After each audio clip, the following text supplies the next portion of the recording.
it. But I do have a nephew that he day trades Bitcoin. He trades in Bitcoin, and he's doing really well with it. And I'll get him on the show. We'll talk to him a little bit about it and see what he thinks. Are you all in the Christmas spirit? Have you gotten all your Christmas shopping done? Well, from Black Friday, man, the day after Thanksgiving, everyone's got to get that shopping done. And this is why I'm never okay. I think to a lot of people, Christmas is kind of really a depressing time,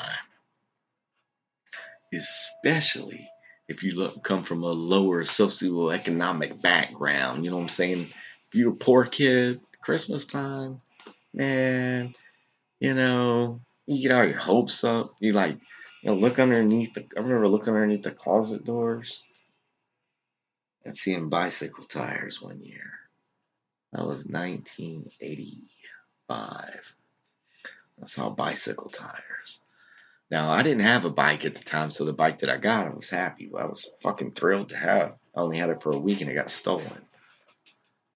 But the point is that's whenever you wanted that mongoose, or that diamondback, or that Hutch Pro Performer. And I didn't get the Hutch Pro Performer. I got the Kmart bike that was called the Turbo. That's all it said on it was Turbo. But hey, I had a bike and it was a cool bike. Actually, I went in. I didn't like the hand grips on it, man. Like 2 weeks after Christmas, maybe a little after New Year's, 1985. I rode that sucker down to the Kmart. I went inside to get me some new hand grips. I came out with new hand grips to no bicycle. Had it chained to the leg of the mail machine, and they had just lifted up the mail machine and took the chain, took everything. I remember having to share, like 1 year, my younger sister and I got a keyboard. It was like a little fucking crappy keyboard to share as our main gift. It's like, come on, man. I'm not saying that all Christmases were bad. We had some great. They were all good actually, but I'm just saying that in the overall retrospective, looking back at things, yeah, I can tell you, Christmas is really now. I just look at it honestly. It's just another day to me. Okay, I appreciate what the season's all about, the meaning of the season, and all that kind of stuff. And we can get all into the theological aspect of things on a whole nother program. That's not going to happen tonight. But what I think it's really become, the main thing that it's become, as a consumer shopping frenzy. Just an excuse to go out and indulge and make a bunch of debt that you're going to have to fucking pay back next year. And I just don't agree with it. I think that there are like a lot of the things that they just put out as Christmas gifts. 99.9% of all of the quote unquote Christmas gifts that you see at Macy's or Dillard's or Walmart or anywhere, it's a bunch of bullshit. It's all made in China anyway. And it's all a bunch of bullshit. It's shit that the people don't really need. They don't really want, but you want to be nice and just give them something. I know it's the thought that counts. And if you're like me and you do actually give someone a gift, then a little bit more thought goes into it, like than that. And the way that I look at it, if somebody wants something or needs something, then it doesn't have to be a fucking holiday just for you to do something nice for them. And I think that's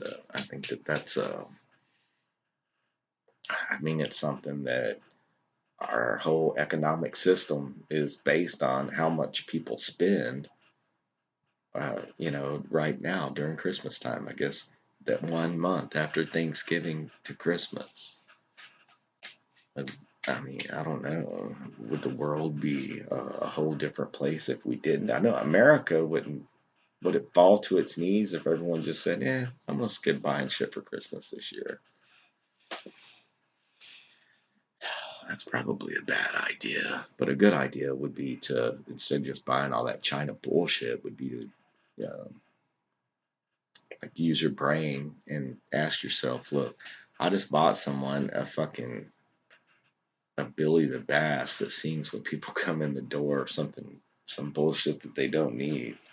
A Zen garden to put on their desk. Maybe they do need the Zen garden to put on their desk. I know some of those people, they could use it. You know, they're sweeping their floor with a mop, and you're getting them something that they don't need. Get them a fucking broom. You hear me? I'm saying. I don't know.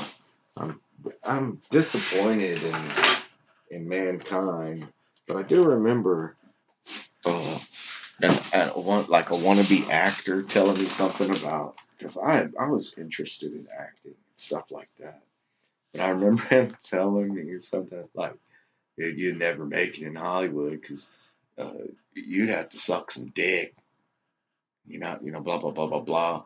And then the next, not thinking about it then, like around the lunch cooler talk and lunch, whatever talk with people at work. This is one of the dudes at work. And I'm thinking about it now. And I'm thinking then he's bragging about the fucking whatever 12 movies that he had been in, and I'm thinking, oh, okay, whatever. Yeah, I think that I, there, I think the thing that does frustrate me also is that there's a difference between, I think women can come out with sexual misconduct, especially at work. I'm not any other time. I don't see where that would really be applicable. These people are all talking about. The girls that have all come out recently about sexual misconduct have been business acquaintances. And it happens that in Hollywood, you might do business at a hotel room. You know how that shit works? I'll never know. Because it happens at some companies too. Let's face it, man. I've been around some of these companies that, goodness, man, when they have everybody comes in for the fucking whenever they have their big fucking auction, international heavy equipment auction, and they have this thing called hospitality. And what hospitality is basically, uh, you got to have plenty of hot ass titties bouncing around and plenty of alcohol.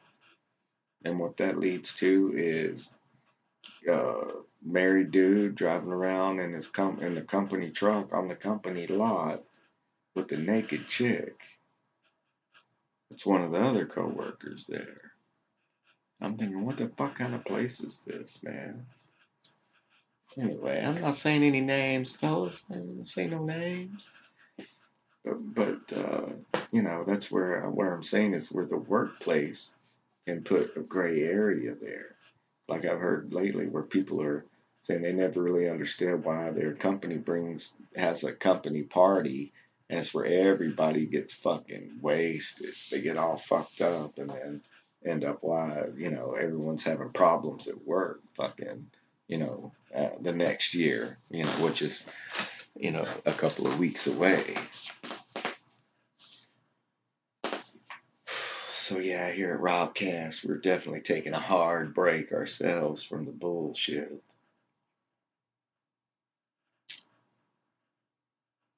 And might as well take a minute just to remind you that you have a special talent, that you should definitely wake up every single day doing something that you love to do. And then it makes the world a better place whenever you move over that creative platform of life. You hear me? I'm saying, instead of that competitive, just trying to compete with other people, keep up with the Joneses, buy the Cadillac that's got the gold grill on it because your neighbors didn't get the gold package with some Trues and Vogues on your lap.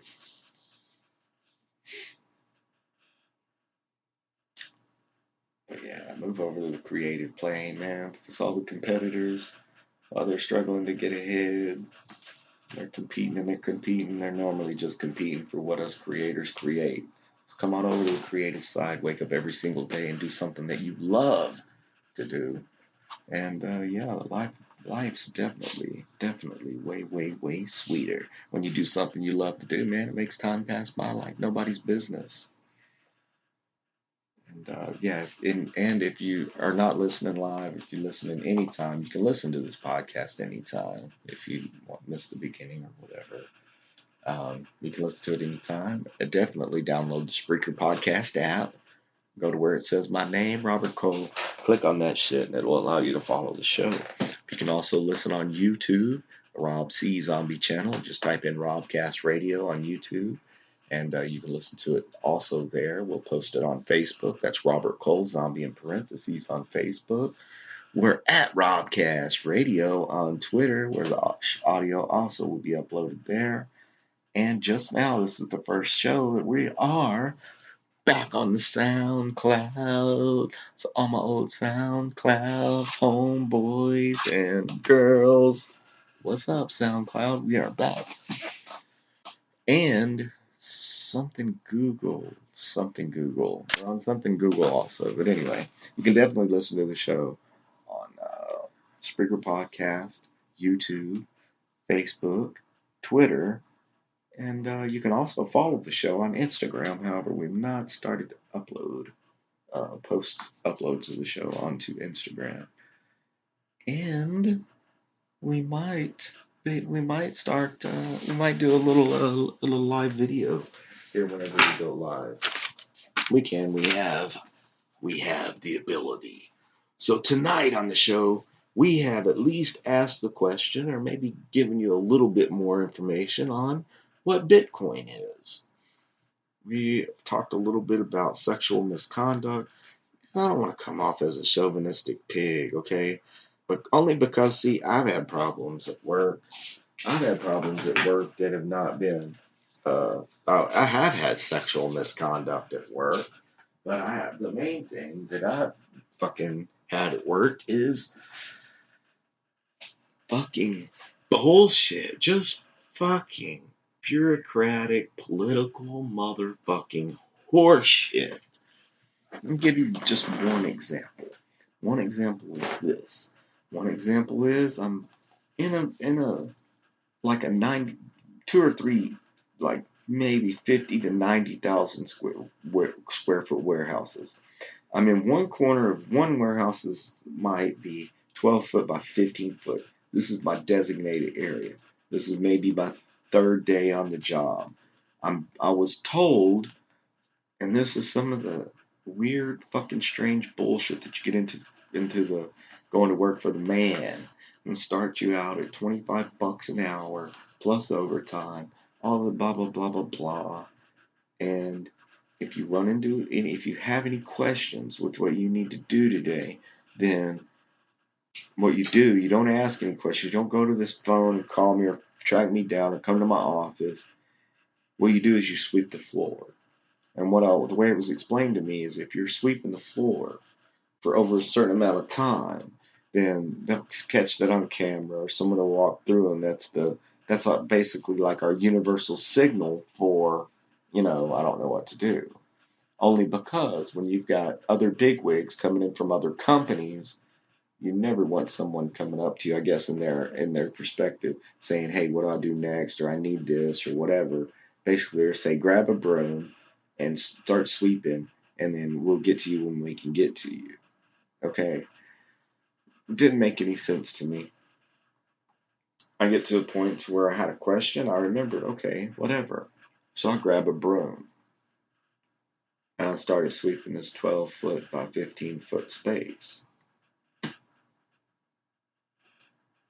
Now you ask yourself, how many times can you run a 3 foot broom down a 12 foot by 15 foot space and act like you're sweeping? Could you do it for 7 hours? Well, I did it for 5 hours one afternoon. Clocked out, went home. I came in the next morning and I think it might have been, I don't know, man. It was before lunch, before I said, you know what?